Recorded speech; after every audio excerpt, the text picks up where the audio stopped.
meeting order. First agenda item is approval of minutes of 12/7/23. And do we have a quorum to do that without her? We do have 3 of you, so yes. Oh, Yeah, because I'll be abstaining. right. You checked out at the last minute. Got it. Yes. Only kidding. Oh, Happy New Year, everybody.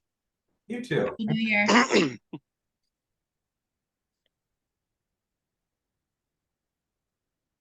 So anybody have any edits, comments, corrections? For I me, thought that was great. No, again, an excellent job, in my opinion. So do we hear a motion to accept the minutes of 12/7/23? so moved. A second. Second. All in favor by roll call vote, excluding Ben. Zulik, Yes. Barrington, Yes. Upton. Not Oh, here. she's not here. Hello. Smith Abstain. and Passamoto. Yes. I rewrote my list. Okay, 7:30 PM, request for determination of applicability, 36 Corderville Road, map 45, lot 2. In accordance with the Wetlands Protection Act, Mass General Laws, Chapter 131, Section 40, and the Southborough Wetlands Bylaw, the Southborough Conservation Commission will conduct a public hearing on Thursday, January 4, 2024, at 7 PM by a virtual Zoom meeting. The commission will consider a request for determination of applicability for a project located at 36 Corderville Road, map 45, lot 2, for the applicant Southborough Golf Club. The project description is hole 1 drainage improvements and hole 3 cart path improvements. Yes, so we have John Allen here, who is part of the management company for the golf course. And they're proposing 2 activities for this particular application. The first one is along hole 1 with some drainage, and on hole 3 for a cart path. And I'll let John take it away. I see he unmuted himself, and I can share anything if we want to do that.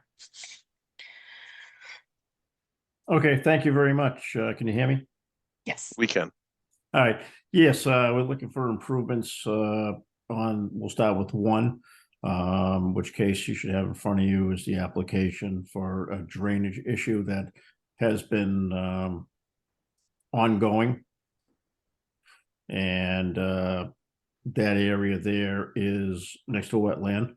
And we're just looking to improve it for for removing water, which is long-standing, has been that way for a number of years.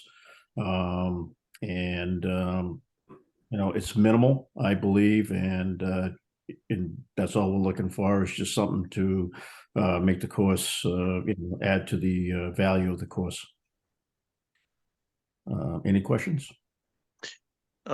Yeah. As a golfer, why don't they just not hit their ball there? Well, Only kidding. as a golfer,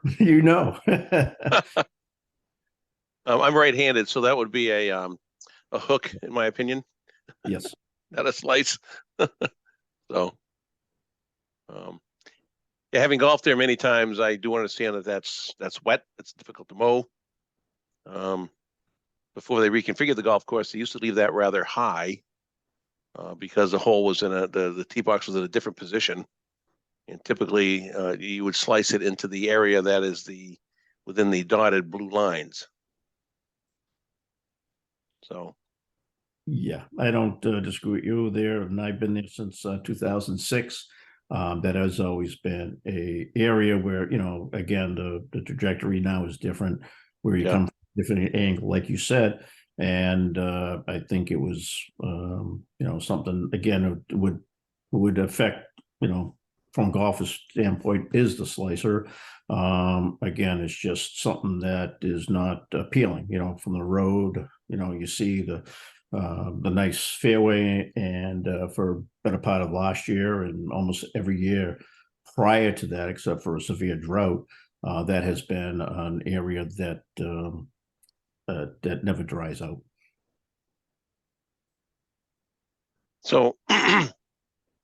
I do have one question. when it's wet and balls go in that area, they probably typically plug or something and people stomp all over it, right? That is correct. And unfortunately, unless we put basically barbed wire up, golf carts will go through there also and would cause more damage than, we would like to see. So, that's another area of concern too, but, not too much. It's not something that, and then we really can't really fix it more than tamp it down and do the best we can. Yeah, so I'm guessing that once you put the drainage in, it's going to dry it out. Yeah, that is, I believe, was recommended by a couple of architects, golf course architects. Again, I've had many throughout the years there has had golf course contractors there, in which case I always bounce everything off them because they're more or less, in the field. And, this is pretty much an acceptable solution to the issue and something that is not outstanding. And I think it's pretty much minimal. And do you have any plans to mark any of that area out of bounds by rule? That would be a local rule. I don't know how much you know about golf. There is no, I understand that. Yeah. Unless it's local rule. I don't see any. That area is pretty much a good part of the landing area for a lot of people. So it'd be tough to actually make it out of play, again, it's the average golfer doesn't pay attention to signs or read the scorecard. It comes down to that. Oh, they cheat. I'm not saying anything. I don't golf that much, but I see a lot. Yeah, the old foot wedge. Yeah. Yeah, and again, it is again, it's an area, and I know that the soil is a type of soil that will not drain. I'm guessing in that type of area, I'm sure you're pretty familiar with. There's probably a lot of heavy soil, which is known to a lot of people around here, which would be pretty thick, and I'm sure it's probably got a little bit of clay underneath. And there's really water has no place to go. Yeah, so this was a RDA, and basically you're going to install these drainage pipes that are going to go from the area that's sort of north here, looking at this, not north in terms of the plan. Yes. But north in terms of what we're looking at by the tree and draining into that, brook or whatever you want to call it. Right. I actually, I don't know what it is because it actually pulls surface water from the street. I think that's water goes there. It's more or less a drainage, I think, more drainage than. We'll call it a ditch. Whatever. I don't know the exact words. I don't want to be misspoken. Okay. And the things that look like a, the end of a arrow, if you will, those are all drain pipes that are going into the main pipe in the middle that's going to take the water into that. Correct. What I just termed as a ditch. Yes, that is called a herringbone. And that is a basic in any type of area drainage, would be, a simple and I think the total length would be about 300 feet. Again, I think it's pretty minimal and would be very effective. And is any equipment going to be used to dig this and install it, or is it going to be done by hand? Or there would be it's called an excavator with a trenching bucket, which would be approximately 1 foot wide. Rubber tire or track? Track. They'll at least minimal. You can't get in there. There'd be something hopefully we could do when the ground is frozen. So therefore there would be no impact to, rutting or anything else. Most of the contractor, I think that we are looking at, he is presently there doing work, and his work is above average. I've been with them every day since Tuesday, and they do a good job there. They use, and he's got a good track record. You said when the ground was frozen. We're hoping to. That's the best time to do. Okay. Therefore, it's less. You're going to go into a wet area. You don't want to go in and sink. And exactly. Yeah. Okay. I'll open this up to the other commission members for questions and comments. I guess I would just ask if we could see some erosion controls along the edge of the ditch, the existing ditch. Just, a length of straw wattle while the work is being done. Yep. But other than that, while it's shown within the wetland, because of the subsurface hydrology, this area doesn't support any wetland vegetation itself. And I'm comfortable with it completely. That is no problem as far as that. I do have, I assume you want compost socks?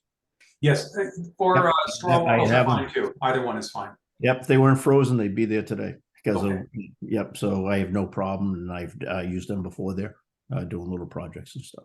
Great. So Anyone else? will this need a waiver for the bylaw? It's draining and discharging within the 20-foot. No. Yes. So there was a bylaw request as part of this, and the mitigation for that is this additional 10-foot swath wide of no cut. Okay. And is the wetland itself that blue line, or is it between the blue Yes. line? Oh, it's just the blue line. Okay. Well, it's the area of the blue line. Enclosed. So this is actually draining the wetland itself. So this is I think they pulled from the conservation restriction. So that's kind of what Ben was getting to in terms of this area has historically been delineated as wetland. But this project has been discussed previously and, trying to find a way through because of the use of the property, historically. Okay. So even though it's drawn to be within the wetland, we're going to say it's not. Okay. And then what's at the end of the pipe? It's just dumping into the ditch. As far as, it'll be a direct feed into it, yes. And like I said, again, it is a drainage ditch. As far as, the watershed from the street and from the area up there. So I don't see how it is inconsistent with what it's basically intended to do.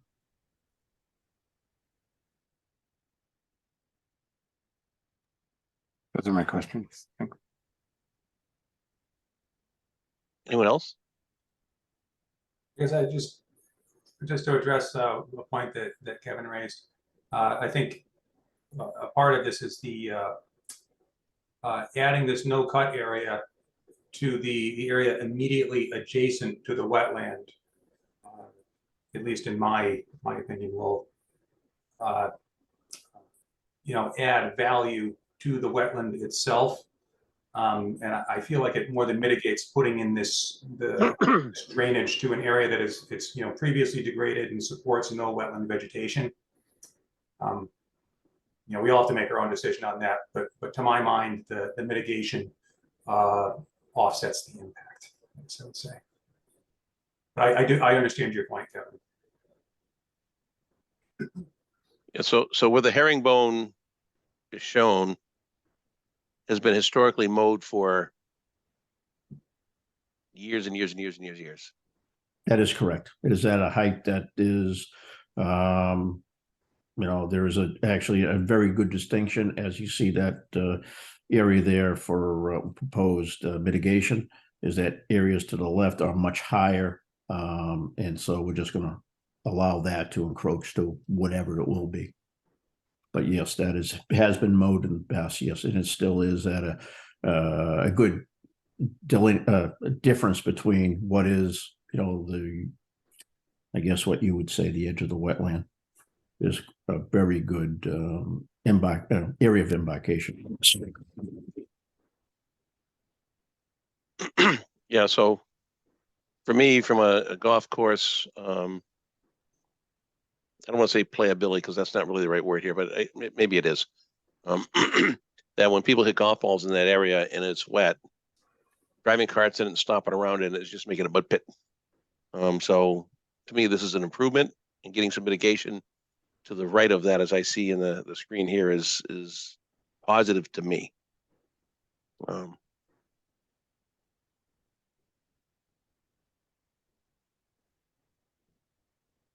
But I'm just one member. Any other questions from the commission? I'll open up to the public. And Mark, just so it's clear, there's also the second part of this project, which is the cart path paving. Oh, sorry. Yeah. No, I just want to make sure that that's brought up.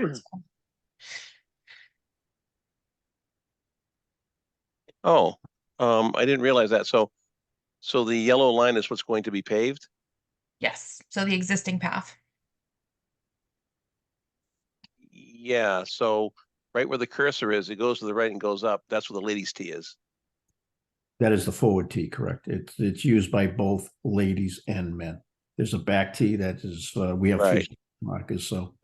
Okay, so it's used predominantly, and I would say that the predominant golfer does hit from either the forward tees rather than the back tees. So where the first bend is,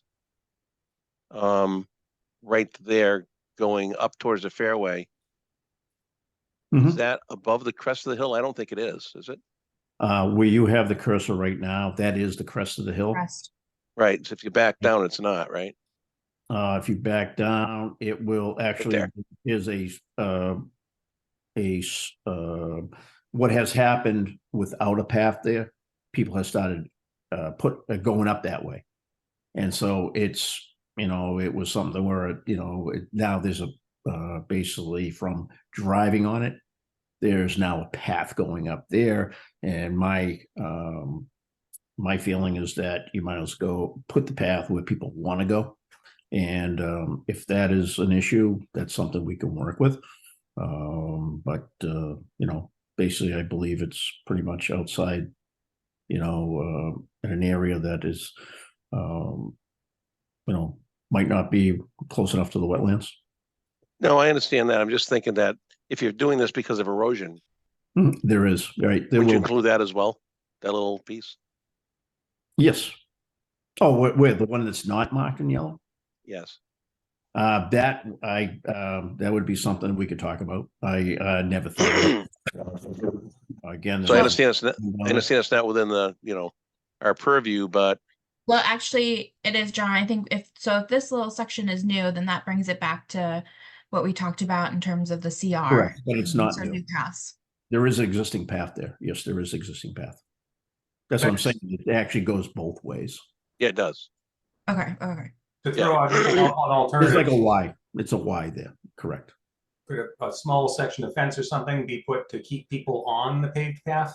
Yeah, I believe so. And again, up to you. I think a berm might be nice, almost like asphalt. I wouldn't put an asphalt berm there, but Yeah. maybe something as they will have some material there that we can actually, and I would think I would want to stop that water rushing down, especially after this year. I think everybody's, experienced the heavy rains that I guess through forecasting say it's not going to be uncommon for a long time, is that we might want to put a slight berm there to keep people restricted to that area. I can also put up stakes or ropes also.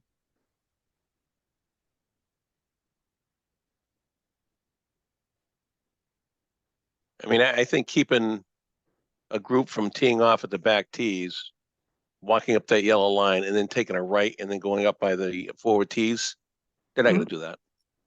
Well, true, but it's more or less for the They're going to go straight ahead.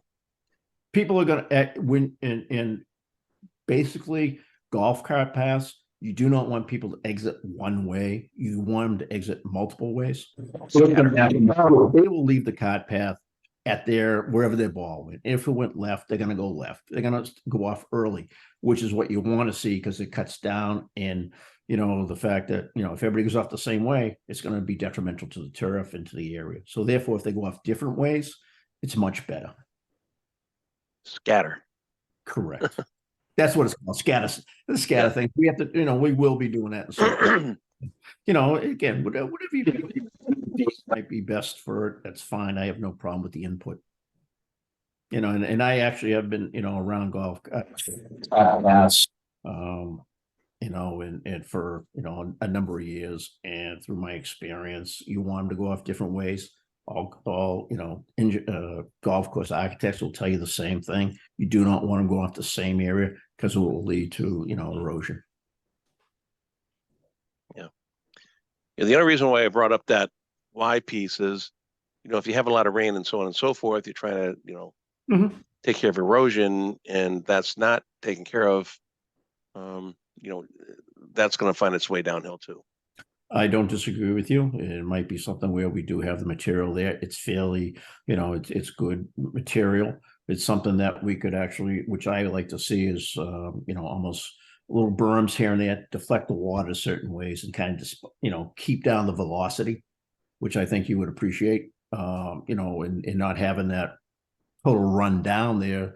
And, and that's the reason why the cart path is the way it is. Okay, I have no more questions. Anyone else? I didn't have one particular to the RDA, but I did take a glance through the CR, and it looked like paving's not allowed. So I guess kind of wondering how that happened between SVT and Concom, and maybe it's off topic and we can table that. But Melissa, I think you have the answer to that. Sorry, I was speaking and I was on mute. So I was talking with Dan Stimson from Sudbury Valley Trustees, who's the co-holder of the CR with us. And we didn't have a concern about the paving of paths, because the CR discussed both unpaved and paved pathways.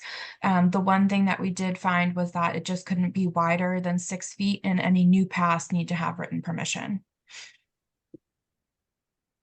So I think as long as the commission is okay with the pavement, then there wasn't a CR concern when we discussed it yesterday. In SVT is comfortable issuing written permission? Correct.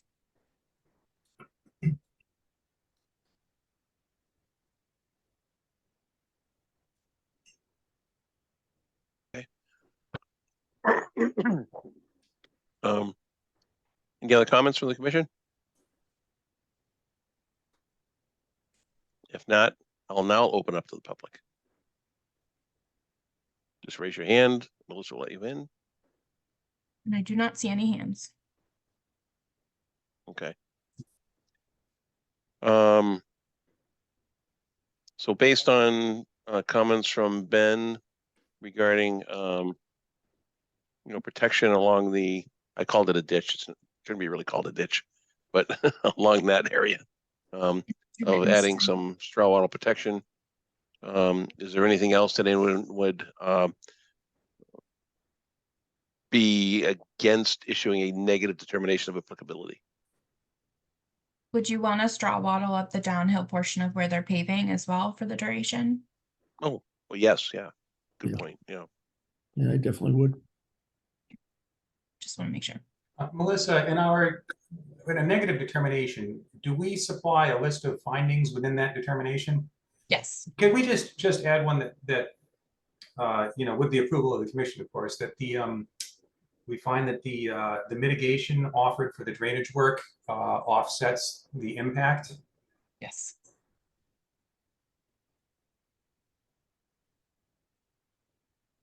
Absolutely.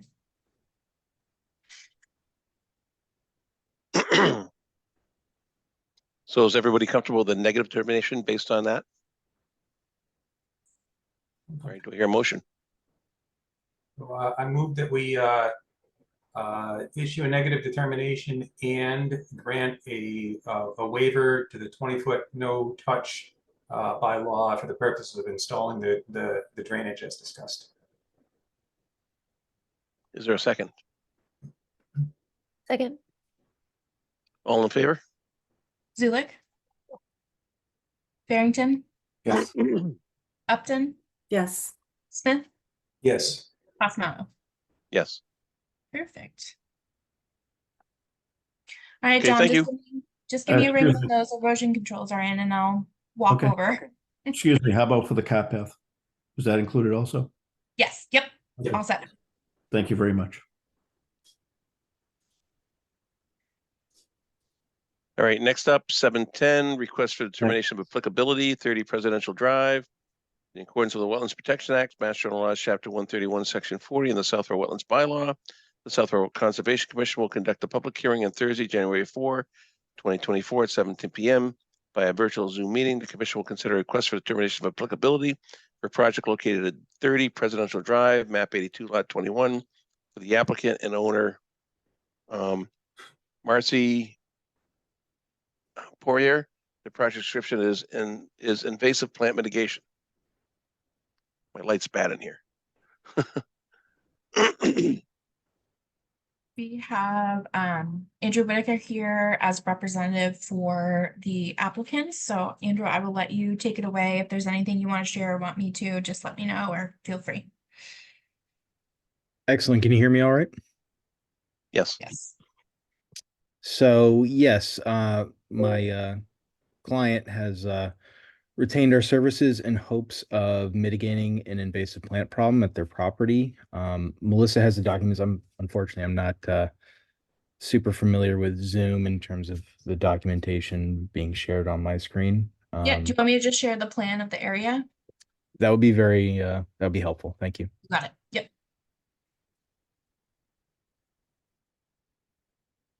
So basically what you're looking at here is the areas outlined in red are the areas where there's the predominance and focus on our invasive plant management.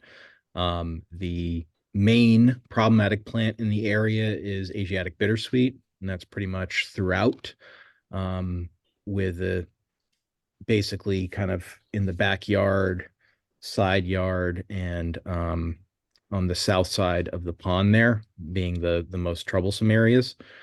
And then secondarily to that, there is some invasive shrub material. It's I would say the second most predominant invasive species behind the Asiatic bittersweet is invasive honeysuckle. And there is some spots of glossy buckthorn as well as multiflora rose. And then from there, there is just a couple saplings here and there of black locust, which is basically like a 4-foot tall specimen, again, near the back corner of the backyard there of the house. And similarly, about 4 or 5 smaller saplings of the Norway maples.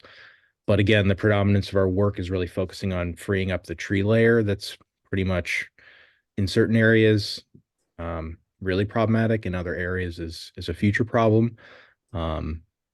There's already a tree that's somewhat near the house that has fallen, that's ensnarled in Asiatic bittersweet. And we're really just looking to get the ball moving on restoring the landscape from its current condition.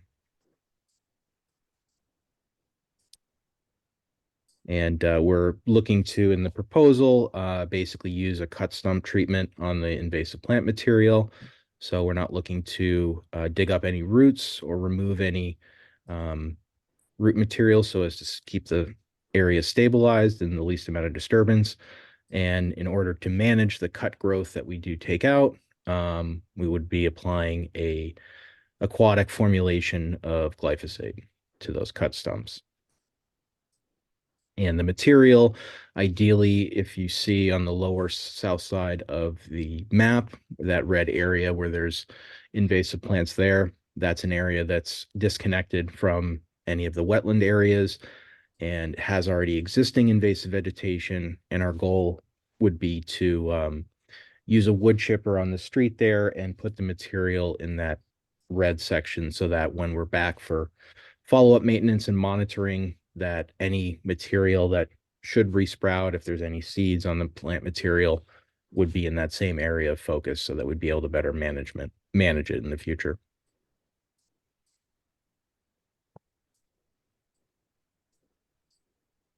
And is there any questions in terms of the work outline? I was just trying to, okay, I see. None for me. Any from the other commission members? I'd be curious that once you've eradicated a lot of these invasive, what is the vision for what it's replaced with? So basically, the areas already have a component of native vegetation. Specifically, there's a lot of solidago. There's some vaccinium, high bush blueberry in the area. And the overstory layer is already a predominance of oaks and maples. So the long-term vision is basically kind of keeping the area into allowing it to to maintain its native balance that's already present there. So in terms of the actual revegetation of the space, um, I generally like to wait a year and see what emerges before having any set species list. But essentially, there already is a component of native vegetation suited for that site that we intend to foster and allow to mature. Thank you.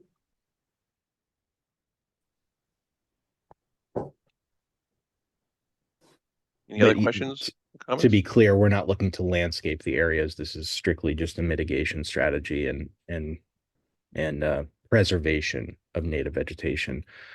If we do have to in the future, that's certainly something that my company does. We do also restoration planting with invasive plants, or I should say with native plants after our invasive plant removal.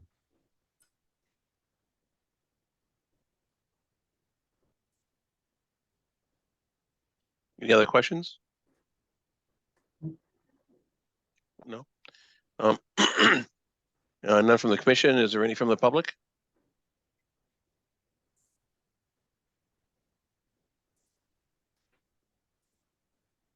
No? No hands. Okay. So given the presentation, I think we're looking at a negative determination of applicability. Any special provisions?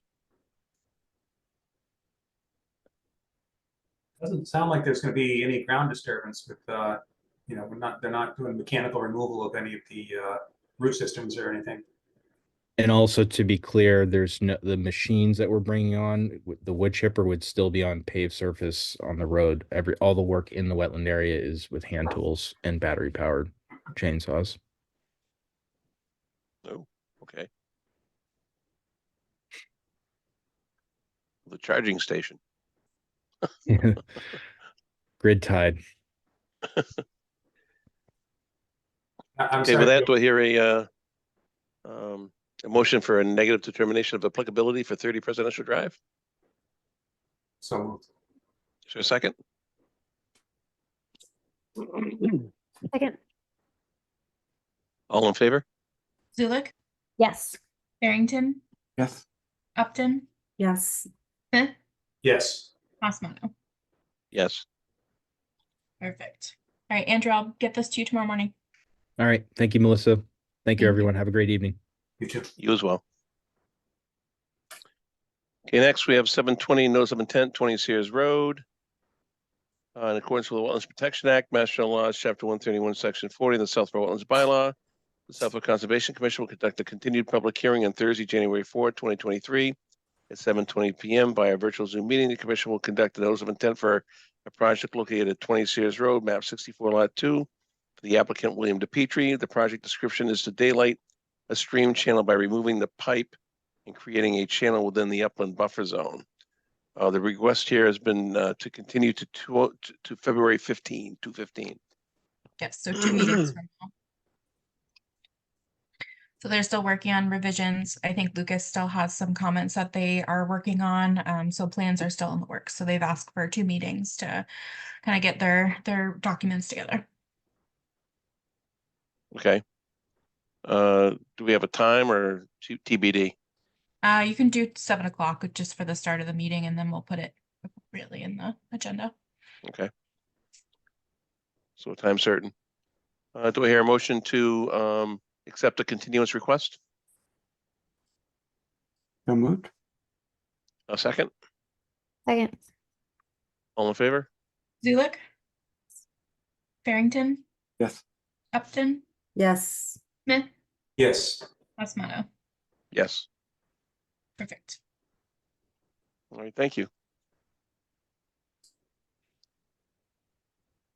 Okay, now we're on to new and into our continued business.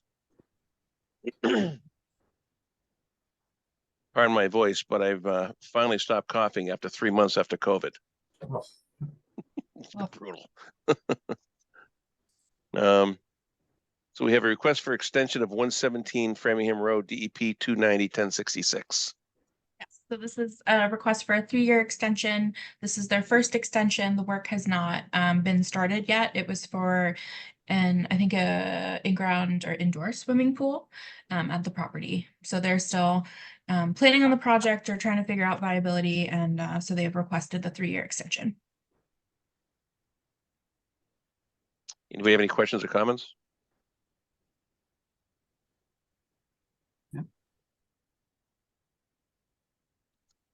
And they want a 3-year extension?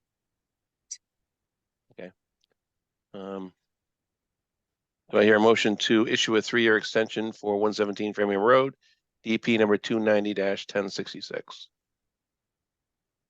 So moved. A second? Second, All in favor? Zulik, Yes. Farrington, Yes. Upton, Yes. Smith, yes. Osmanno. Yes. Perfect. Okay, then next up, we have a request for extension of 0 Chestnut Hill Road, DEP number 290-1003. Yes, and this is also the SMP. So they have requested a 2-year extension. They're working, I believe, on their last lot, so they have their final work to be doing. I do see Vito in the audience if you have questions for him, but it's really kind of the final paving, finishing up the subdivision as they finish up the last house. Okay.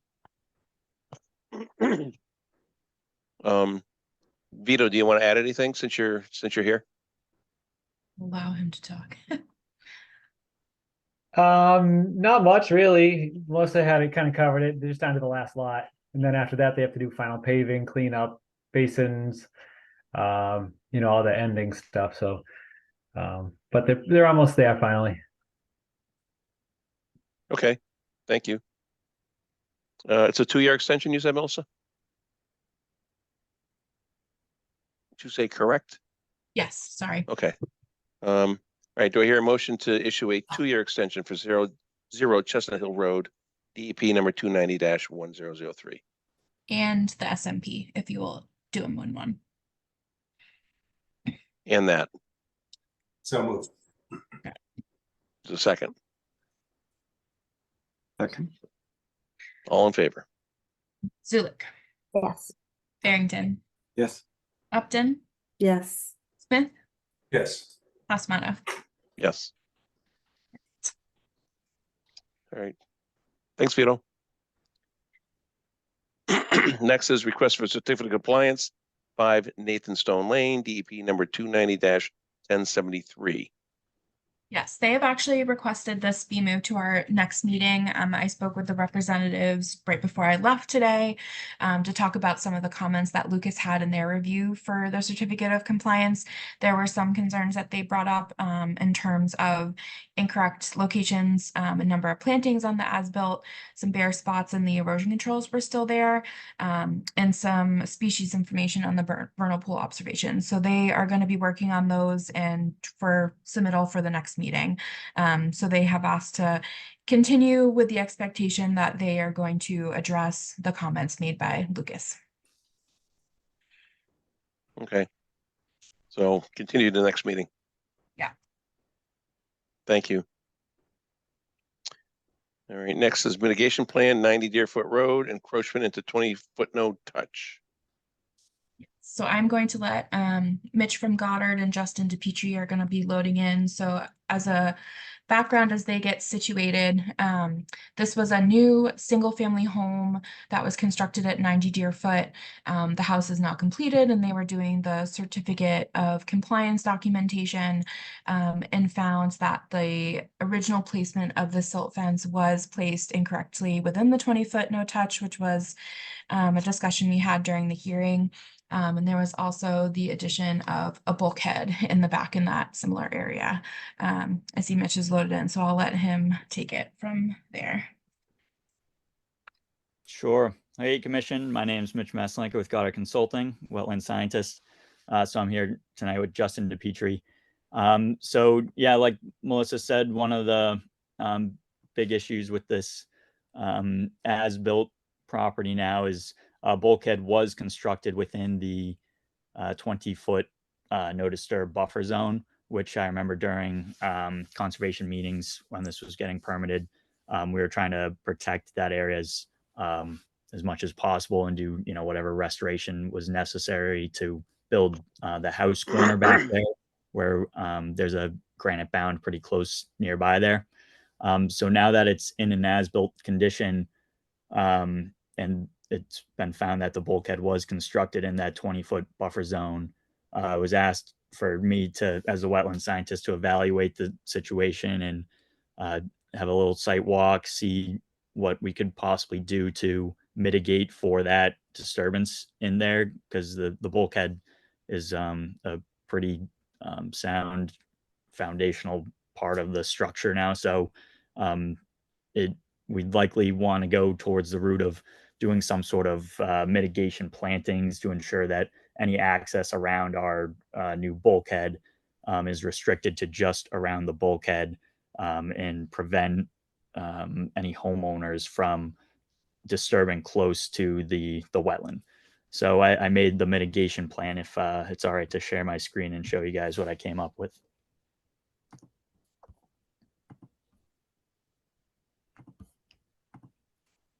Okay, can you guys see that? Yeah. Awesome. Okay, so here's the as-built dwelling. This BH here is the bulkhead, which you can see this curved line here is the 20-foot buffer zone. And there was a concrete bound installed here, this tiny square. And then there's another concrete bound installed here as reminders for homeowners to know that this is a protected area. Over here, we have one of our wetland flags here and here. So during the approval process with the commission, there was plantings approved as a mitigation measure already. So those were installed. We have one here, here, here, here, and here.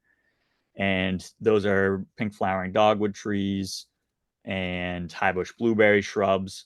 So what we decided to propose was more of those, as well as some evergreen trees. So we chose American holly based on the, I know Melissa sends out a document with tons of plants, a plant list that you typically approve in planting plans, and American holly was on there as like a good pollinator plant, or maybe just an evergreen category. I forget what it was on there for specifically, but I figured it would be a good opportunity to plant for those right in a line to grow in very thick in this area.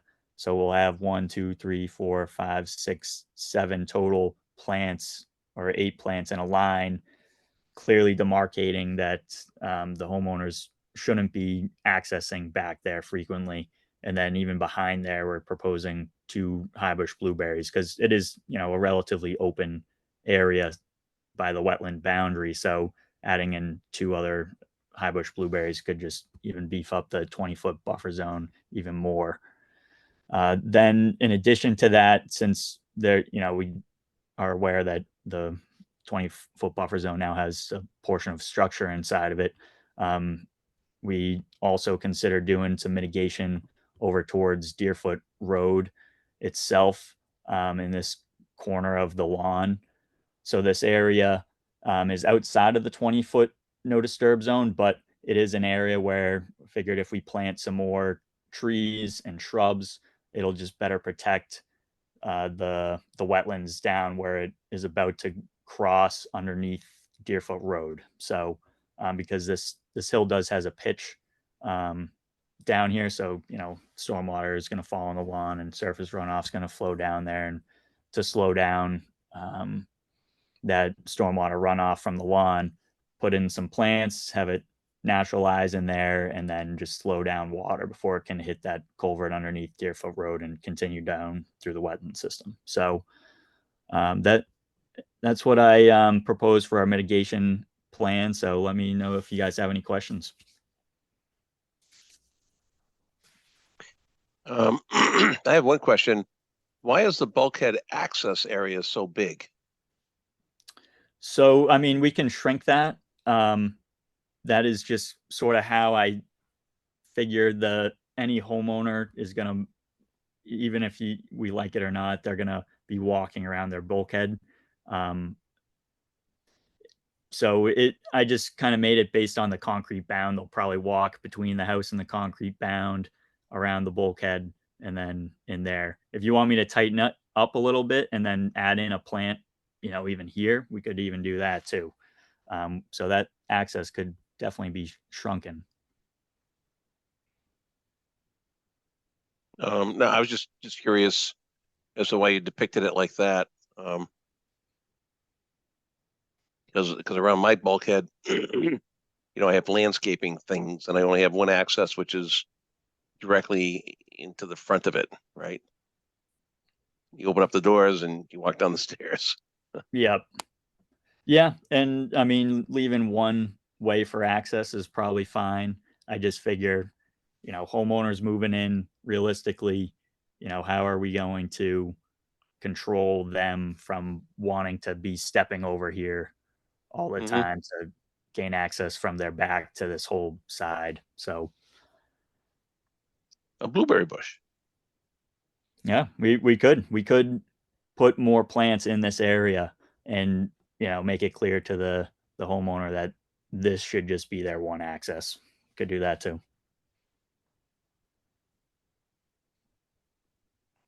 Okay.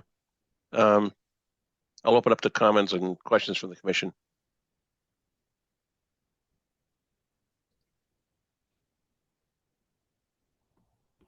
I have Anyone? some questions, Mark, if that's okay. Say again? I still have some questions, if that's okay. Of course. Mitch, in that packet that you sent over, one of I think the page before the plan was the sales order. Is that for the plants that were already planted, or are these purchased for this? Yep, those were the ones already planted. So Okay. they're shown as they're not colored on this plan, but they're these circles there. Okay, because I do notice that they are cultivars. They're not straight natives. Okay. Yeah, if we'll have to look into that then.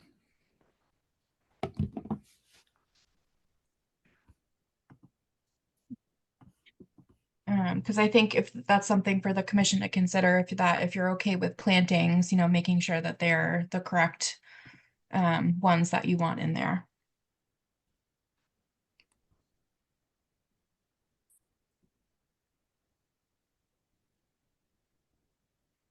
Which ones are those? The high blueberries and the dogwood. I think there's also some grasses. I'm not sure if those were just general. I think. Yes, some of the plantings on the order were just for the landscaping in the front of the house, but I think the dogwoods and the other ones were the ones used in the back. Yep. Okay.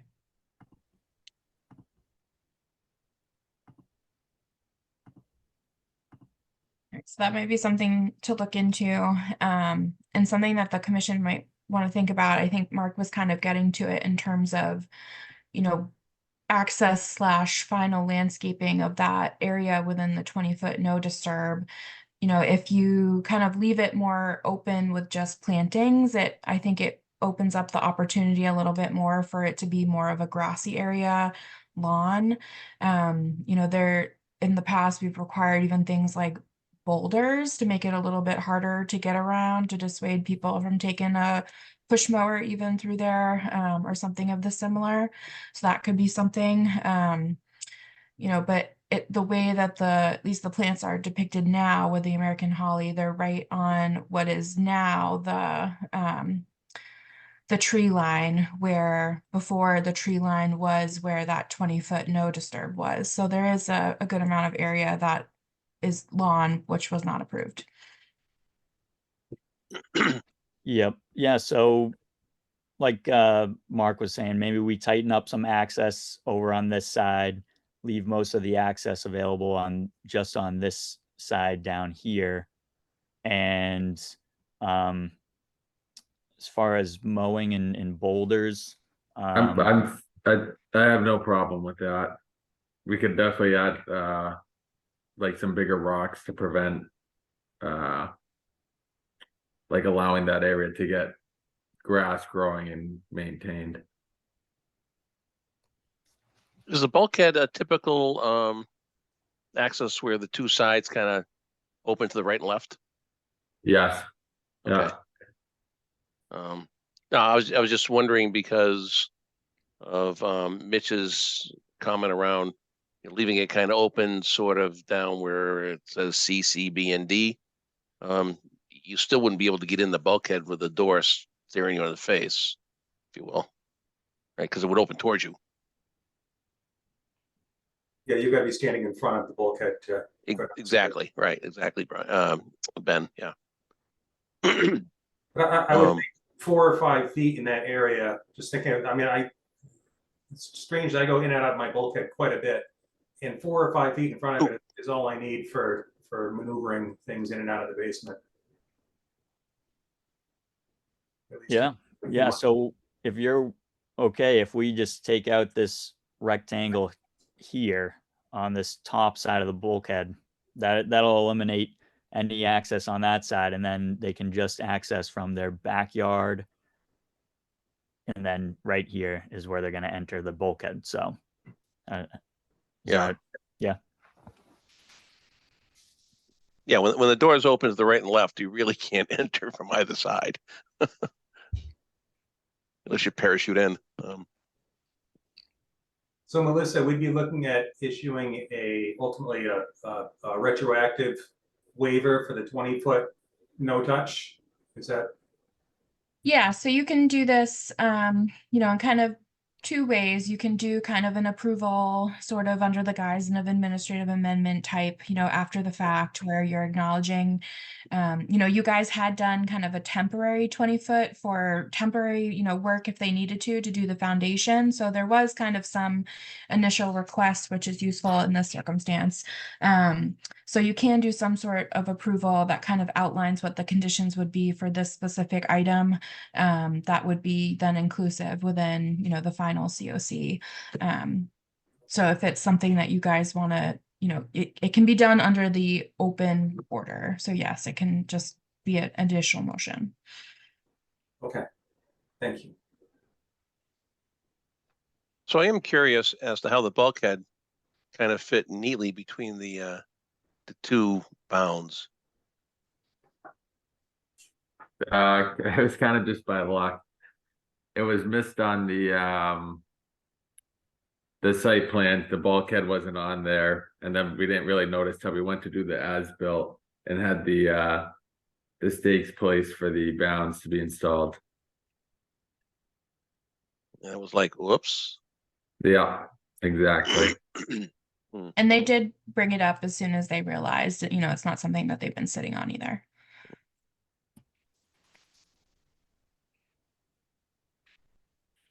Okay. So is it something that you guys are kind of comfortable with the plan that as we've discussed? So if they maybe, submit something as an amendment in the meantime and get working on, placing the boulders and kind of tightening up that area? Or is there something more official that you want to see the plan before, they kind of place those items?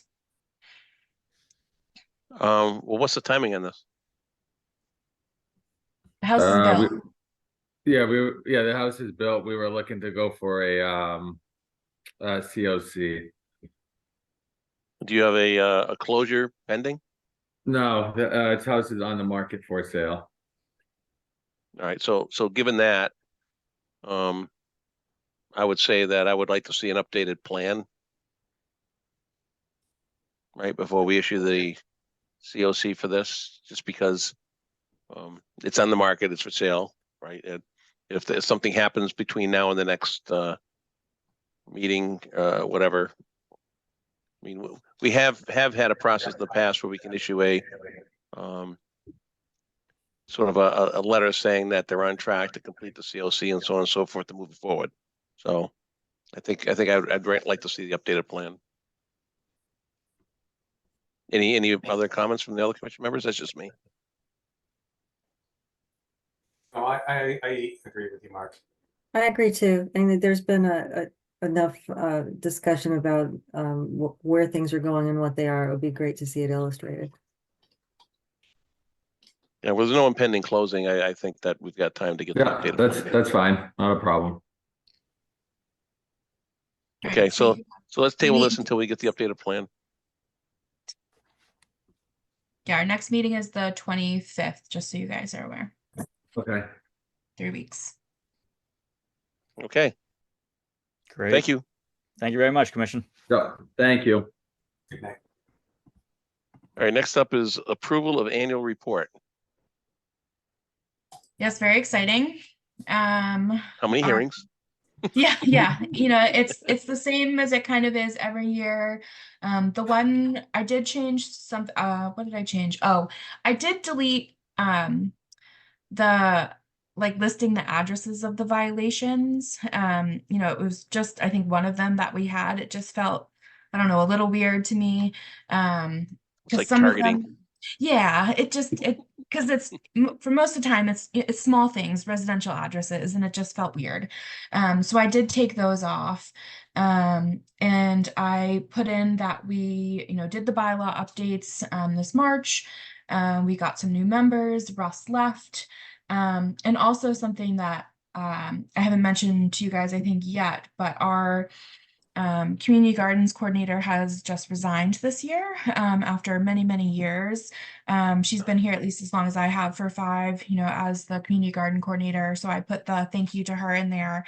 I'm working on I'll talk about that at the later part, but so that's kind of what I just did. Some highlights. I put the farm dump work in there and stuff just to show we made some progress this year. So did you add violations at all? Like number of and no addresses? Is that what you did? I think I took the number out, but I can add, I think it was 2. I can add the number back in if that's what you would like. No, I was just, Okay. it's Yeah, so I Yeah, I don't just think- left things that are public hearings and we don't have to say COC. those that are arrested are. yeah. Those have smited us, live at these places. Yeah. Um, I would say we doubled our COC requests, which I think is very indicative to the work that Laura and I have been doing in trying to close out the permits.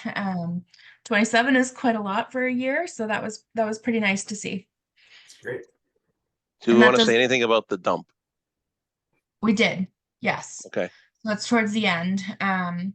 So I said we made great strides in cleaning it up, that we have the administrative consent order, and did further testing with test pits and sampling, and cleanup will commence in the next year.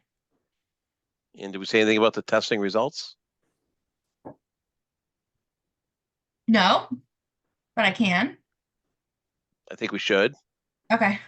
just so that the public doesn't think that we're hiding anything and, sending, carcinogens into the So do you want ground me to to kill say, like, people. further testing, identified the presence of solid waste? Do you want me to add the asbestos containing materials, but did not find evidence of contamination or hazardous waste? Is that Yeah, kind of I what would, I would probably limit it to that in Okay. layman's terms. Yeah, And maybe just no evidence of migration of any. no, yeah, that's a good one. Yeah, and, No nothing, evidence of impact and migration of any Yeah. harmful materials. nothing terrible has escaped, Yeah. right? Nor is there any precedence of anything terrible. Yeah. Okay. That's a good one. That's a good idea. Nothing terrible. Yeah, I mean, not to hide anything, but to be transparent to the public that, No, there's I a dump think that's there, good. we're gonna clean it up, and oh, by the way, all evidence to date indicates that, there's nothing terrible. that has escaped or gone on the ground.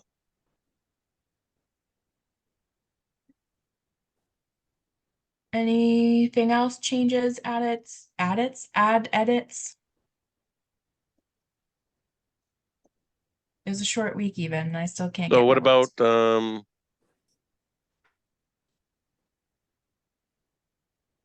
let me see, any new conservation restrictions last year? I don't think so, right? Nope. Halloran was the year before? Yep. And that was in the year before. Okay, Yeah. So I did change it. I think I added it instead into the conservation restrictions section and took it out of, we have a new one, okay. but made that one of our normals.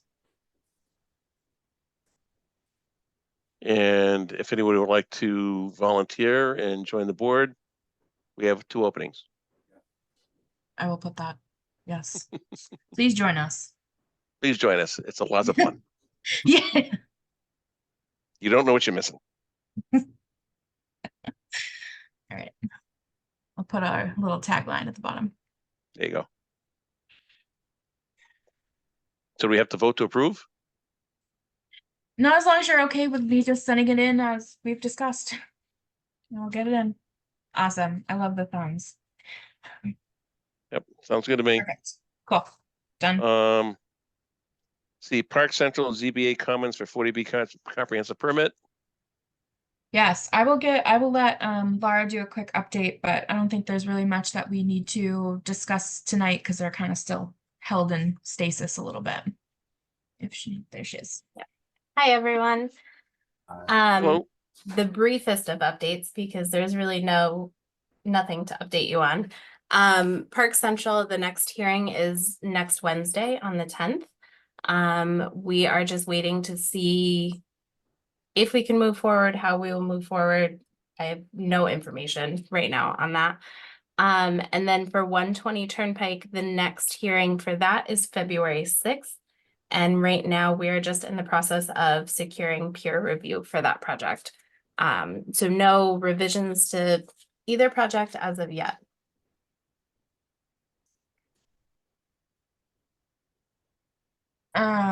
And the one thing that I did want to say about 120 Turnpike is just that I have heard just kind of some chatter in town talking about if the commission wanted to take more of a stance on being kind of the abutting property owner, so not necessarily just making comments from our rules and regulations, but also as kind of the property owner of Breakneck Hill. I know we included some comments and stewardship has also been looking at it as well, but I didn't know if that was something that you guys wanted me to take more of a harder look into in terms of more of the maybe vista or, kind of direct impacts for that, shared boundary between the 2 properties.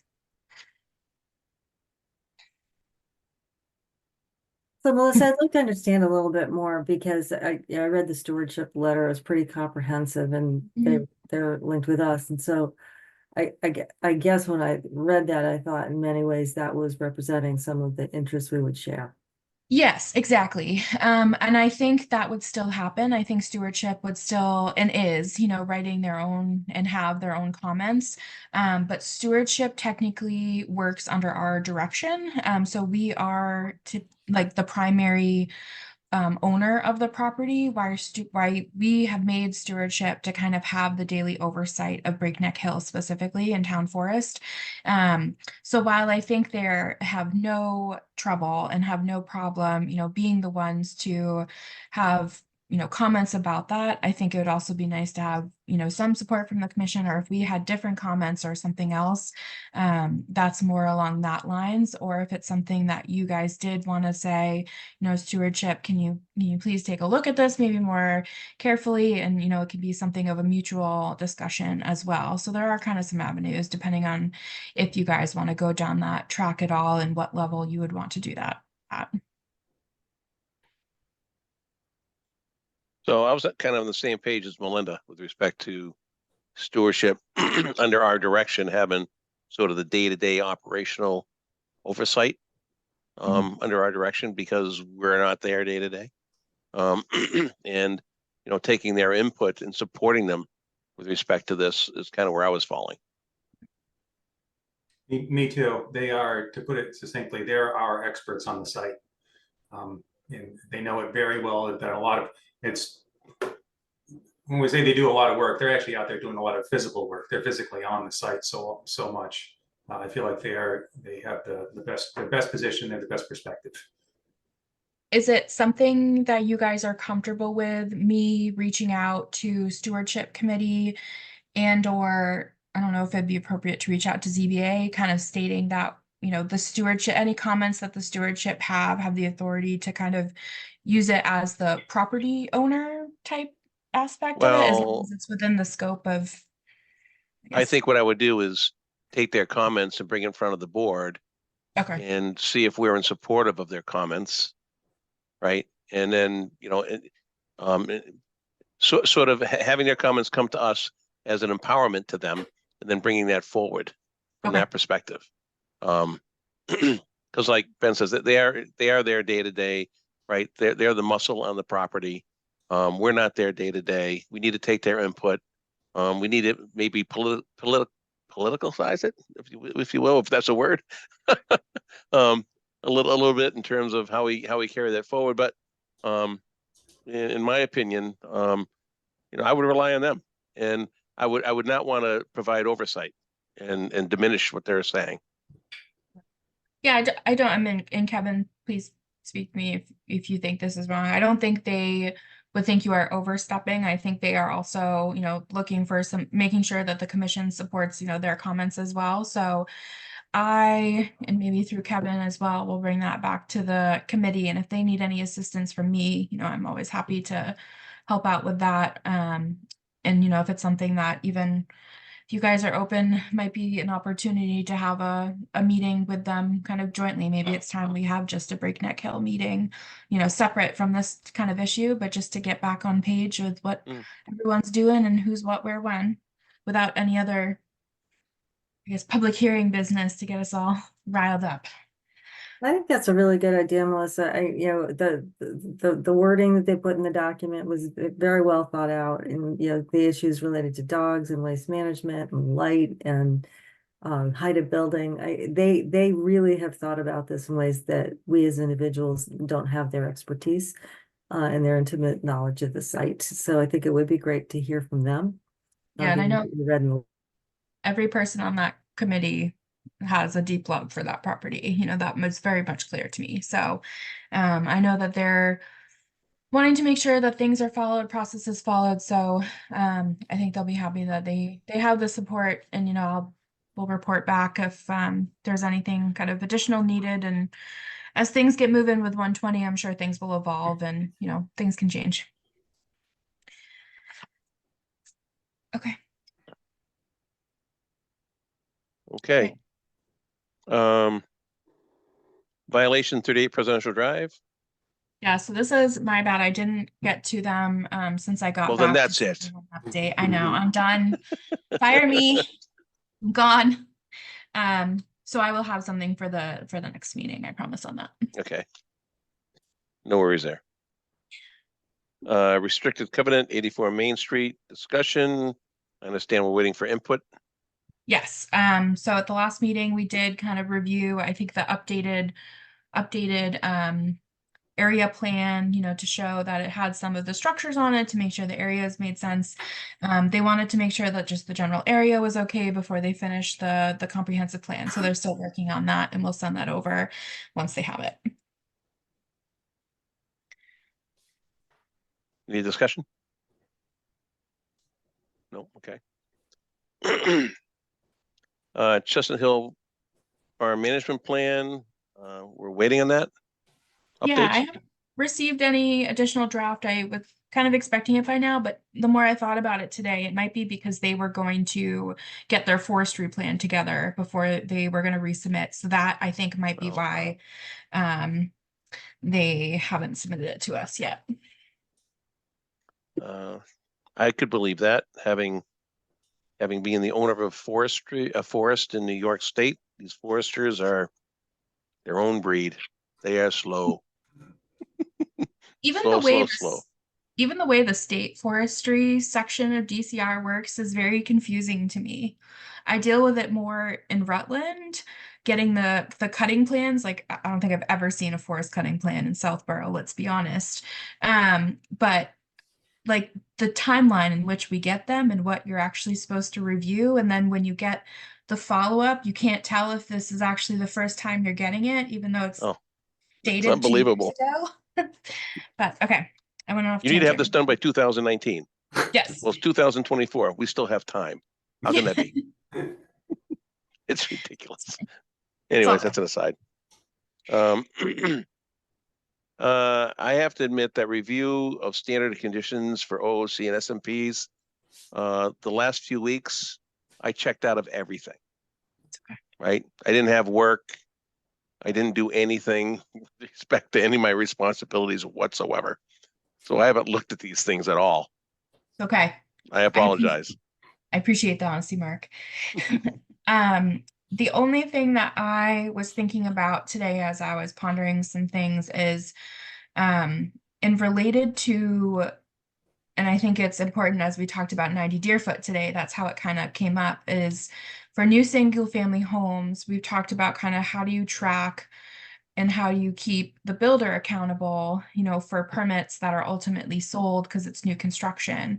And I was wondering, you know, if you guys were okay if I reached out to town council to see if there was a way that we could condition, you know, if the property is sold, you know, within 1 year, or if the property is sold within 1 year of that time frame, if a request hasn't been put in, then the original builder could somehow be responsible for the closeout. Like, I don't know if there's a legal way to put that. I don't know because it goes with the deed. I know it goes with the property. That's the hardest thing I have.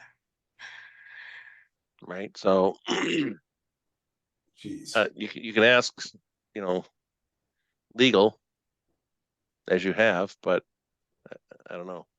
It sounds like something would have to be recorded against the deed with the issuance of our order, but I don't know if it'd be interesting to learn if we would have the authority to do that.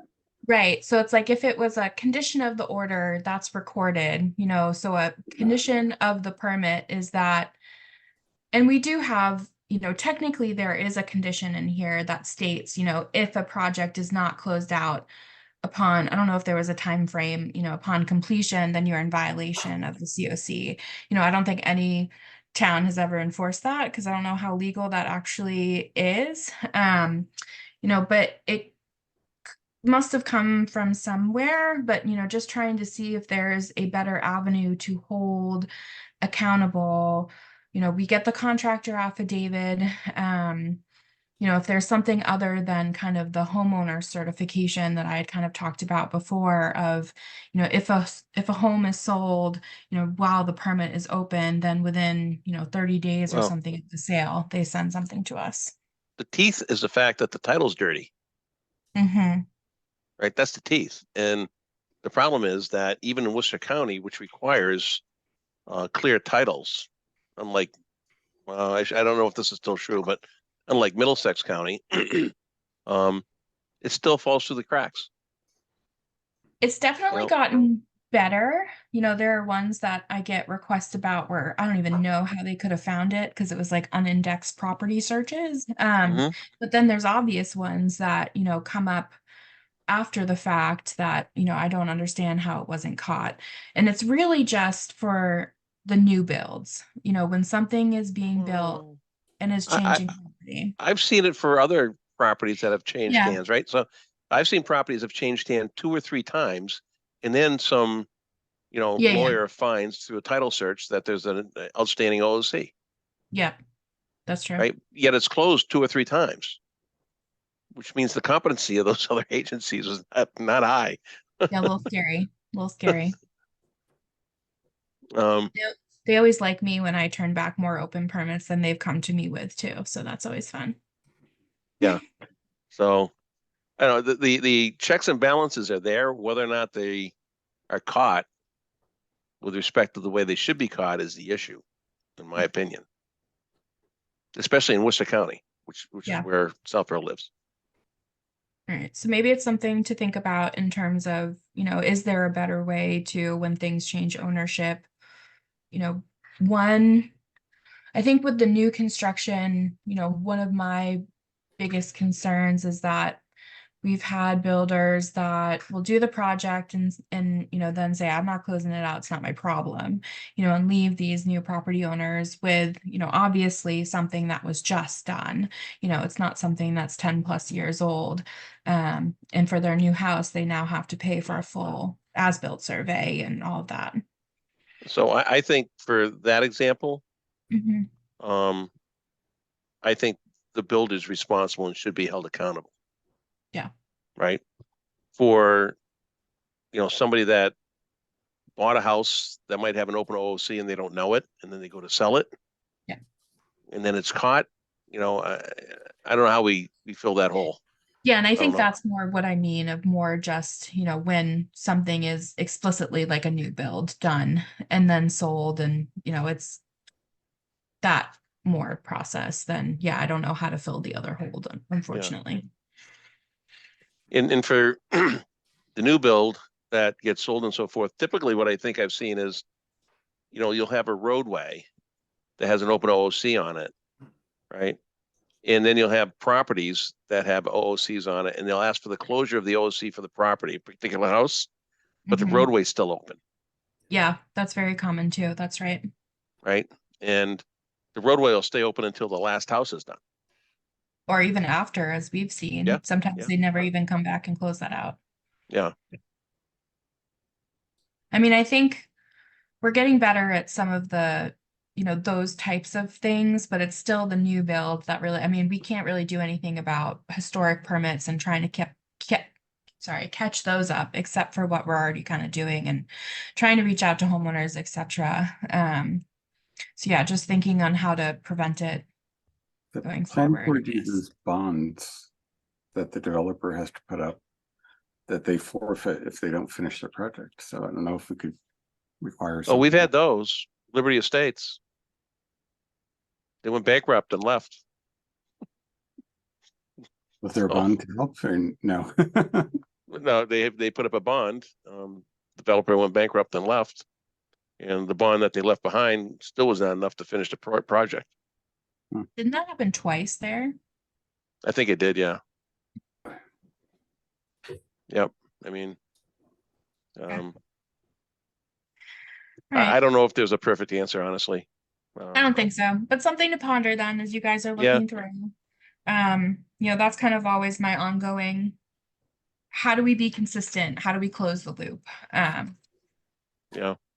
My bane of my existence. Yeah, I mean, the check and balance should be the fact that if the title's not clear, then banks don't offer don't close on it, offer the money. Right. Right. If it's private and they're offering cash, then, they won't be caught in that sort of process, but.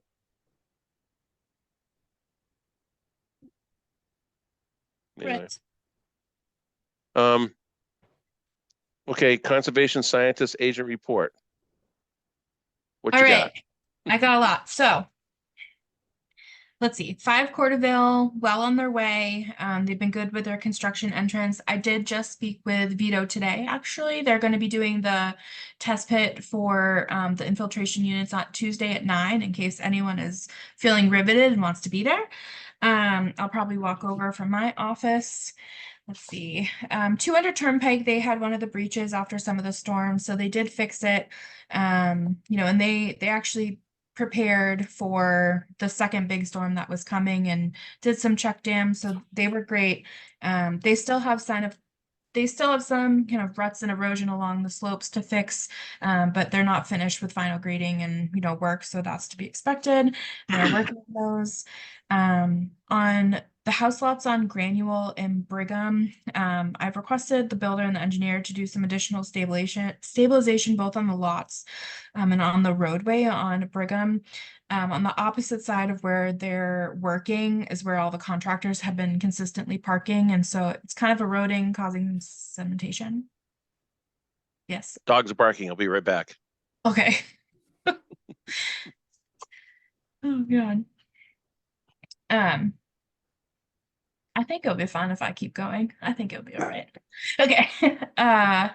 So they put down some stump grindings, I think last week, and still working on it. And I talked to the builder today. He's going to have the engineer go out and do some spot checks of some of the limit of work in the back where it's close to the 20-foot, just to make sure, because they put it's changed the lot line so much over the iteration of this project, and silt fence lines have changed. So just making sure that those are all set, because they did have an encroachment when they closed out their last one. So just keeping that consistent. I am going to meet with 250 Turnpike tomorrow at 10. If anyone wants to join me, we're just going to be looking at the detention basin.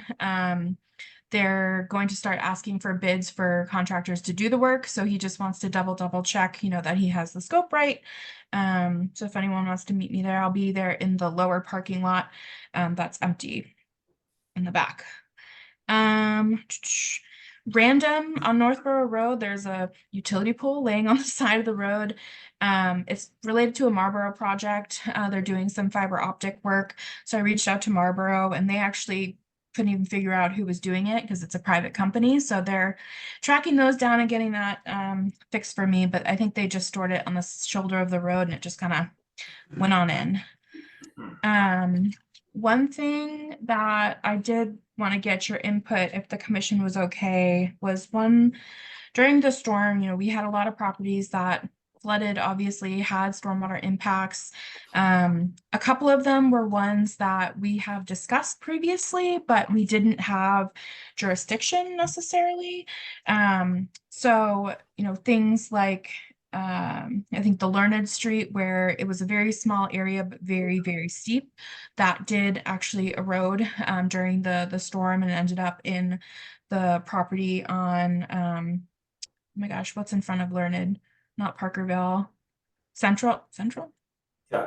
Yes, Um Central Street. in their Yes, thank you. In their basement, and did get a lot of that.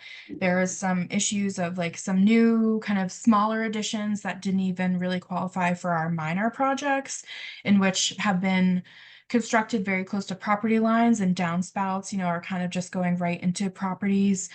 So the discharge is literally right at people's property lines, and some of them, are at a higher elevation. So it just did a lot of impacts. So, I've told everyone who I've talked with that we don't necessarily have enforcement jurisdiction, to make them maybe move their downspout or do something similar. But if the commission is okay, there's a couple properties that I want to just kind of write a general letter to. Ones like Learned, we already kind of have done a, hey, please work with your neighbor, and it would be along the same kind of thing of, reminding them that it is a civil matter, but you cannot, negatively impact your abutting property owners, especially if you are creating impervious, etc.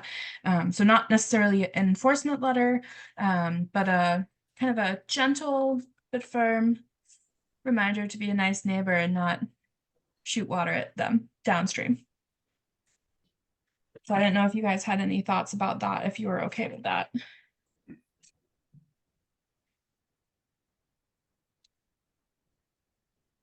It's more of our education. That they're hearing it's an issue when we send a letter, or do the people already know that the neighbors have been complaining to us? Like the ones on like Learned, I've talked to the property owner where the issue has come before. In specific to like this storm, there are some that I did follow up with, just because they know that their neighbors came or talked to them themselves. So then that, neighbor came to talk to me directly. But then there are others that either I haven't talked to because I didn't have their, contact information or whatnot. But just kind of, I guess, following through the process, there's obviously a lot of properties got affected that wouldn't normally during some of these storms. And that is definitely a large factor of it.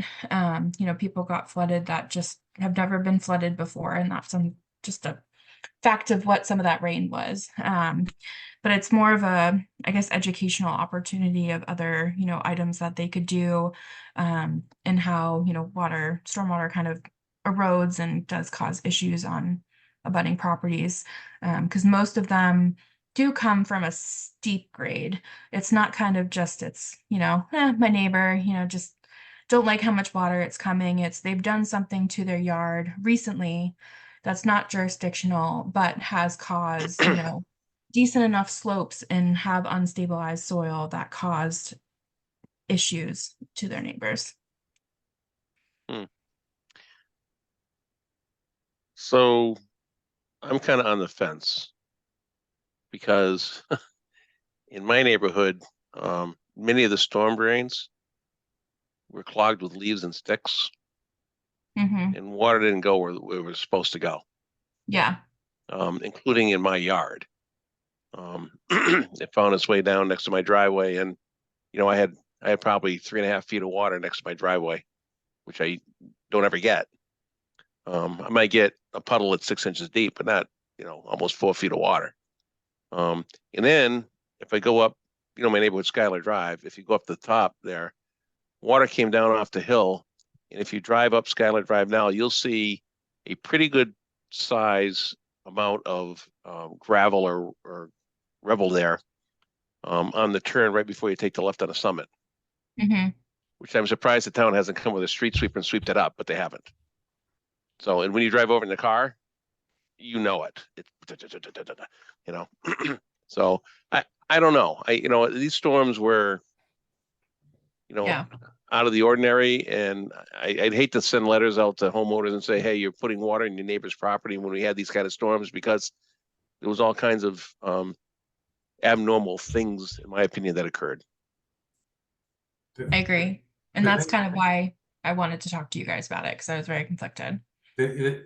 I'm of two minds on it. I understand.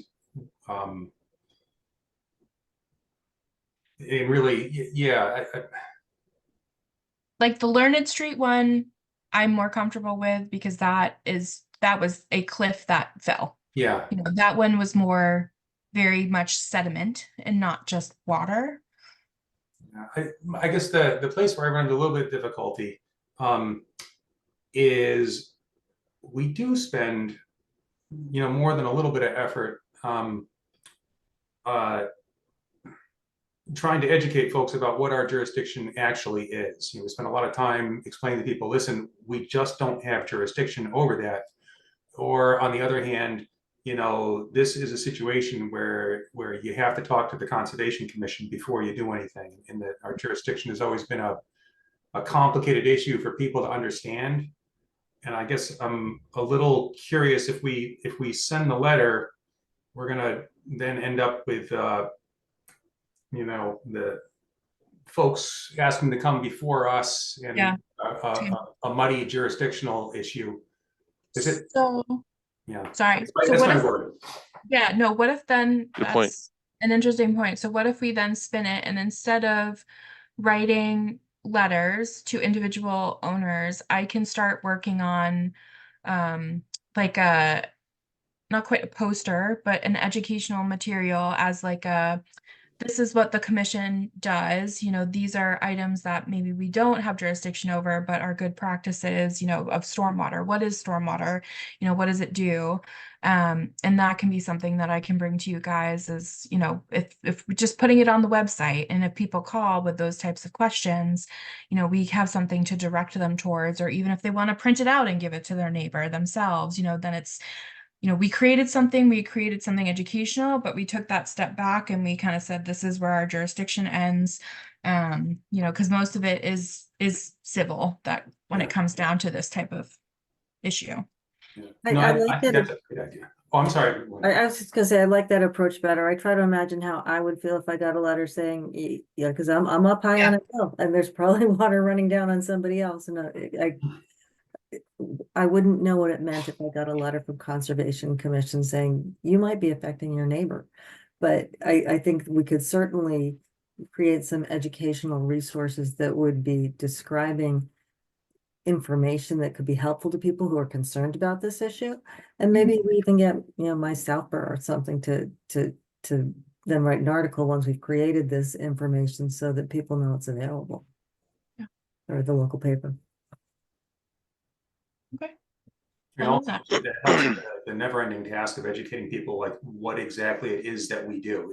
It's a weird, complicated little area that we work within, and there's a lot of confusion about it. So it's fantastic all the way around. And it was funny, we have a new local building inspector in town, and he actually is on the Framingham Concom, newly joined. And I was talking to him about the monthly homeowner letters that our office sends, and kind of, you know, every month we get the list from the assessor's office and we send them to the new homeowners letters. And it's not just conservation material, you know, it's, hey, here's the transfer station, we have a library, senior center, youth and family, rec, you know, etc. Sign up for alerts. But then, you know, I look at the properties and I highlight the ones that have wetlands, you know, on or near them. We send them a specific wetland one. And then in addition, every person gets like, you know, a themed one. So right now it's like winter salt, you know, very exciting. During the summer, it could be, you know, plantings or pool discharge, etc. And that was, you know, that it seemed to him like that was just so easy of a thing, you know, to do, of like, you're catching this new group of people, you know, that might, especially right now, I found that a lot of people that are moving to Southborough are moving from Boston. So a lot of the issues that we're having right now is people just don't understand what the regulations are in Southborough, especially when it comes to things like trees and, you know, things around their yard that they're doing. And that small amount of education has been helpful, because I've had property owners, once they moved in, receive that letter and give me a call and be like, oh, I was thinking of doing this work, so I wanted to talk to you first. And it's been, I think, helpful, you know, trying to stop the violations before they happen. So it's doing something, but there's old timers too, right? yeah, So- exactly. Yeah. But it's, you know, it helps. So anything else that you can do, I think, especially with the frequency and the rates that we've been getting in terms of rain, you know, it's not unfortunately going to get better at this point. And I think we're only going to keep getting these requests and these, you know, not complaints, but, you know, issues with the water. And I think you're right. If we do put that kind of, not to say statement out there, but material out there to say, you know, we understand, we wish we could, but here's our jurisdiction. And then, you know, here's maybe some useful information that you can use, you know, that we're happy to provide. All right, so I'll start working on that. So one thing about water runoff and so on and so forth. So the building across the street from the Carvana place, I can't think of the address of it off the top of my head, but it's, you know, the storage facility, the Beehive. Oh, the 250, yep. Yeah. So during these rainstorms, since I drive down Route 9, I have to take a right on Parkerville Road. The amount of water that was coming out of the driveways onto Route 9 was phenomenal, more than I've ever seen. And I don't know why. I don't know if something has changed there, but you know, if they're using the detention basins like they used to be using, but the water was pouring out of those parking lots. Yeah, nothing's changed in terms of drainage over there, so it just, So we think. yeah. I'm just bringing it up because, you know, it's on my way home from anything that's west of Southborough, and I have to take that exit to get on the Parkerville Road, and I've never seen so much water. I realize these were rain events that were extraordinary, but oh my gosh. Well, because I don't think they've done actually any construction work on the property yet. Well, they've done some maintenance on the bridge that goes from the building to the parking lot. They had a open house where they opened the parking lot up and Oh, utilized it.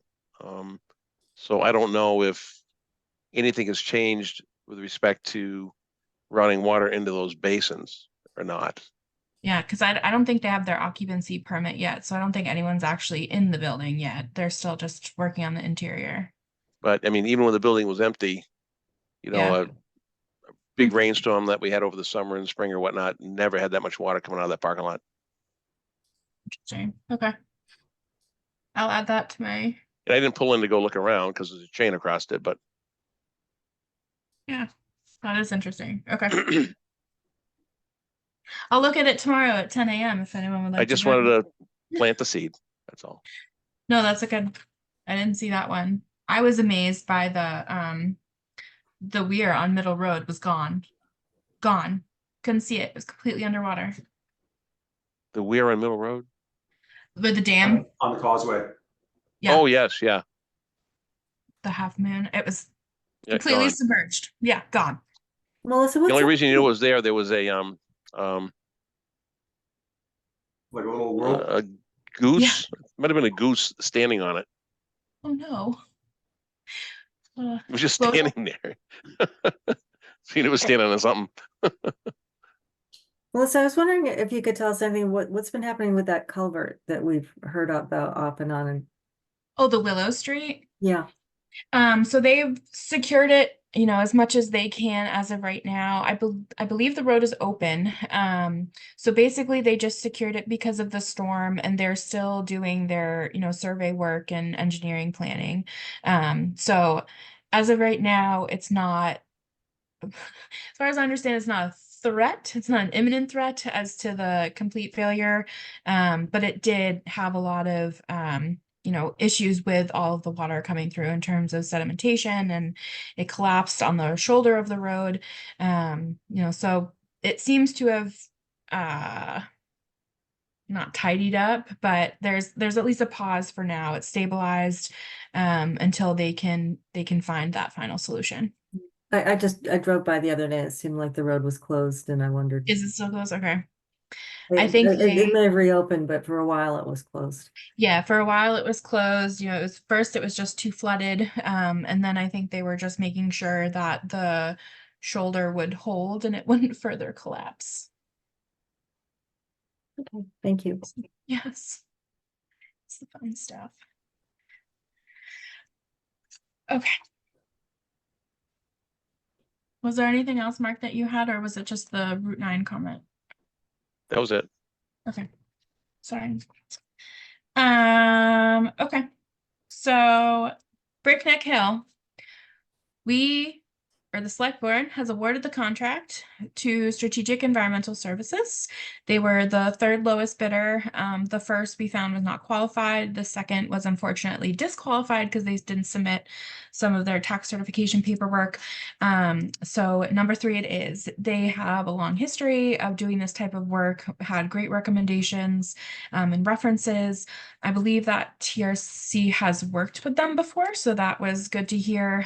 They had successful outcomes as well. I did, right before this meeting, or before I left today, they sent over the contract to the select board's office that they signed. So next step is the select board signing the contract, and we'll get those final bid documents. And then I'm hoping that myself and Taylor from TRC will meet with the contractor at least to talk preliminarily about, the total scope, and then start the pre-construction meetings and involving stewardship, start staking out, work and having that construction timeline. So I'm hoping I'm going to have a better timeline for you by the next meeting. It seems like things are moving pretty quickly now that we have everything in line. They had been kind of updated throughout and hoping that they were going to get the project. So they've had it on their radar, understanding that this has a time crunch, that we have a deadline with DEP. So I'm very thankful for that. I'll let you know as site visits arise and meeting those contractors so that, you guys can feel comfortable as well. I'm very happy with the selection. I think we will be in good hands to get this completed. I haven't heard any complaints, or I don't know what they technically, if it's an appeal to the AG's office for the procurement. I know that an attorney for the first lowest bidder was there at the select board meeting, but the select board was very comfortable, as town council has told them, that it was okay to disqualify them because they didn't have the proper qualifications, and a lot of the information I found on their bid document was incorrect, or I think false. So there was some high concerns. But we I'll keep you updated if I hear anything from the AG's office. My original understanding was I thought that they kind of automatically stopped the process once an appeal was filed, but I guess that's not always the case depending on what the complaint is. So even if something is filed, doesn't mean that, it puts a hold on the project and the contractor can't move forward, which is a good sign. We're keeping DEP updated and they've been happy with our progress and that we selected a contractor. So all things go well on that front. Great. And before I get to goals, I just have a couple other things in terms of golf course. I know we talked about it a little bit tonight, and I kind of referenced, I thought there was going to be a little bit more discussion, but I think the golf course management backed off on some other projects that they were thinking of. But if anyone is interested, the golf course committee is looking into an irrigation system on the golf course. So they have asked myself and Dan from Sudbury Valley Trustees to be in person or attend their meeting, which is going to be the 11th, January 11th at 9 a.m. They're going to be both in the townhouse and on Zoom if anyone wants to be there. But I should be there in person. SVT will most likely be on Zoom. But we'll talk about the conservation restriction since that was, we made sure that that was included to be able to install an irrigation system. So we'll talk about that process. I'm sorry, so I'm the commission's appointee to Community Preservation Committee, and the funding for the irrigation system, they have applied to Community Preservation for funding for the irrigation system. And so it sounds like you also went through the CR and came to the conclusion that it is allowed. Okay, Yes. and we reached the same, that's just comforting. We reached the same conclusion, and just I was on the golf course CR committee too when it was put Yep. together. That was my recollection. Okay, so Yep. we're going to be meeting actually the evening of the 11th. We haven't quite firmed it up, but the golf course will probably be on the agenda also because we have to make a decision pretty quickly here to get it on the town meeting warrant article. Okay. Warrant, excuse me. Where do they get the water from? MWRA. Yeah, it's not cheap water, but Oh, so they're not going to do the irrigation well? I know they were, I thought they were thinking about that at one point. I don't know if that's still the plan. my understanding is they're gonna just connect right to, it's gonna be metered water. Okay. I could be wrong on that.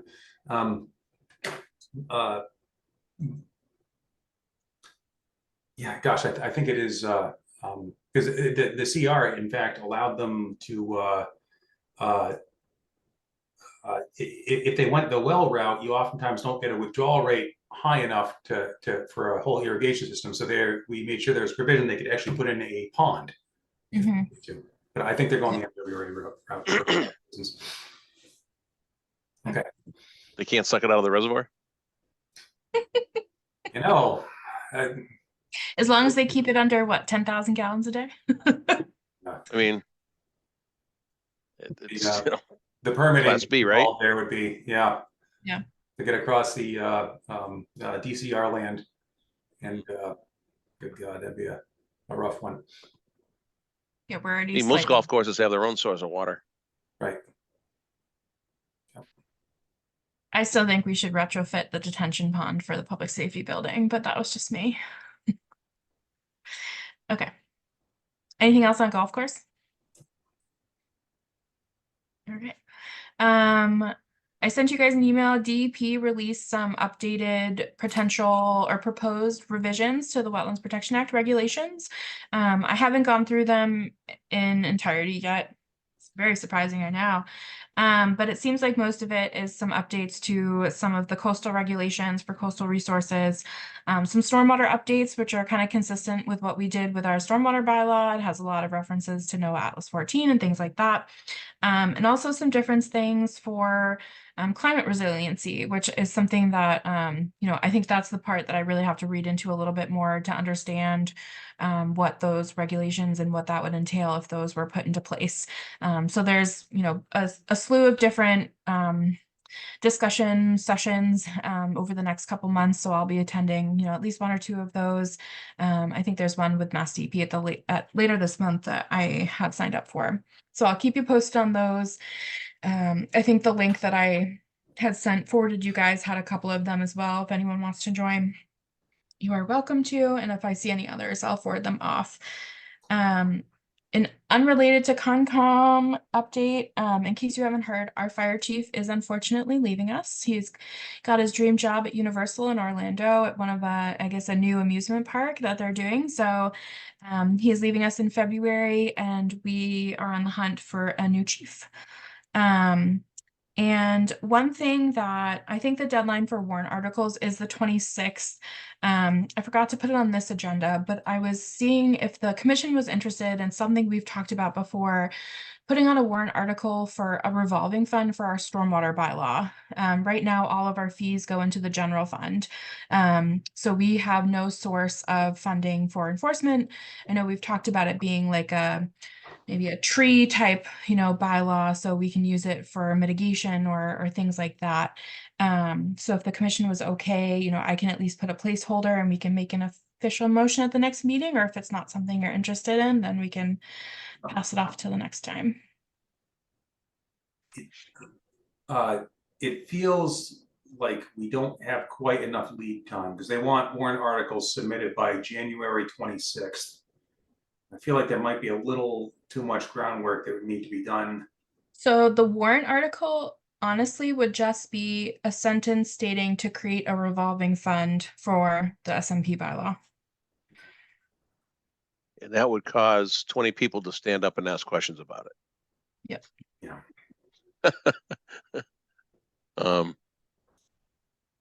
So if it's something that we can start to think about, wait until, the next go round of a town meeting, that's more than fine. It's just something that, I thought about as we've discussed it previously. If we wanted to do it now, then we can. If not, that's totally okay. We honestly don't get a ton of, it's not a life-changing amount of money, I'll put it that way, that we would be receiving that, goes into the general fund versus we would get. Yeah, I think it was Ben that we probably need a little bit more lead time to dot our i's, cross our t's, and maybe add a few more words to that article than what you had there, Melissa. Yeah. Just to provide a better description so that you don't have 20 people standing in front of microphones. Exactly, and to come up with a powerful argument that we can, Defend. because it is a good idea. It's not going to create more burdensome enforcement or regulation or anything. We just have to communicate that effectively. Yeah. And I think that would short circuit any questions. So like if there was a special town meeting in the fall or something, that might be a great time or it's next annual town meeting. All right, so I'll start compiling some information, so we're prepared for, an upcoming town meeting, but we won't rush on anything for this one, which is great. Okay, and the only other random thing that I had today, the assessor actually notified me, he saw some like drum barrels at the contractor buildings on Northborough Road, 154, 156. So I went past on my way home, and they're actually barrels of the liquid of the spray foam insulation. They seem to be empty. So what I think is possibly one of the tenants that has rented one of the bays is an insulation company. I saw a truck that does insulation there. Because it just happened a little bit earlier. I took a picture of the label. I was going to look at the data sheet and stuff like that. And it seems to be, I think they're putting them out to be disposed of because it seems to be two distinct piles right next to dumpsters. I think they were empty. I didn't kind of knock them around too much because I didn't have gloves. But some of them I saw, they didn't have their caps on. I could see in those were empty. They were just kind of like stacked up. So it might be just out of the wetland buffer, but with them being open was a little bit of a concern because I don't necessarily know what that material is. So I'm going to look into that a little bit more, but just so you guys are aware. I didn't know that any of those bays were actually rented. I didn't either, but there's a lot of trucks back there when I went on my way home. Yeah. I can take a swing through if you guys are in that area. It was way busier than I expected. I thought people were just renovating the inside of it, which they might still be, and maybe just parking their trucks in the parking lot for now. But I also didn't know that spray foam I guess I knew it was a liquid, but not that it would come in a large barrel, like a 55-gallon drum. It's very interesting. Hmm. The only other thing I had was goals, which was really just me going over them, for the ones that we completed in 2023, if you wanted me to. Otherwise, I can kind of just do what I did for the 2024 goals, or I can at least just highlight what we did complete if you guys are interested, but totally up to you. Did we complete any? We did about half, which is pretty good. Good for us. So we did the half of what we were responsible for. So I had separated it into responsible party and partner. And the ones that we didn't do was really because they were like creating an inventory and maps, and these were like multi-year goals. So the ones that we did do, were like the website management. We moved the properties under our care and control, which was great. We updated the bylaw. We did the open space parcel reconfiguration, the dog waste campaign, the dump, things like that. We did the more tangible items versus the long-term or non-tangible things, or that are ongoing, are really the ones that we didn't complete. They're ongoing. So we did pretty good, I have to admit. So Melissa, kudos to you for driving this forward and keeping us honest and getting things done. You're welcome. But we did not identify, inventory, and map prime agricultural lands and lands with agricultural ability. So I guess that'll carry over. So I'm going to go through and see what our 2024 or whatever year is equivalent to within the open space and master plans.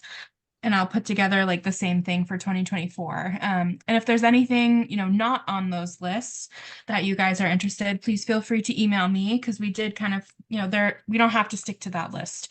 We can always do more, or if we find things that just aren't applicable anymore because these plans were done X amount of years ago, that's okay.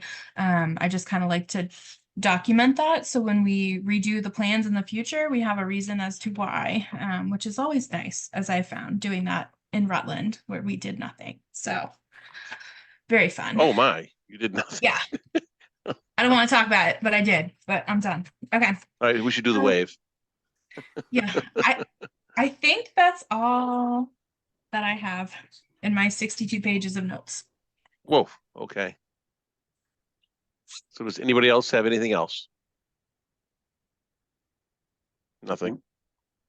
So the only thing I want to say is, I think once we get into Park Central, having meetings end anywhere between 8 and 9 is probably not going to be possible. So get ready. They may go to 10:30 or 11. I know these newbies aren't used to our old meetings. Yeah. My So I mean, God, we've been on a I'm not we've been on a prepared for that. I'm roll. gonna fall asleep in mid-meeting.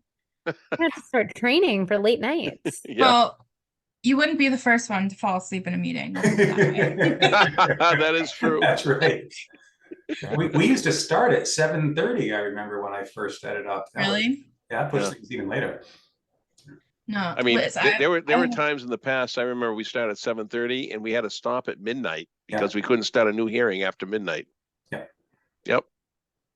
That's not gonna work. Elizabeth's going, that doesn't work for me. I know, I'm like, Liz, I have the best screenshot of Russ just passed out on Zoom. I had forgotten all about that. I'm like post a picture of me like this. Then you can call me if I have to vote on something. I'm like, Yeah. yes. So, So what? I will make a commitment to this board that I will move things along as fast as I can.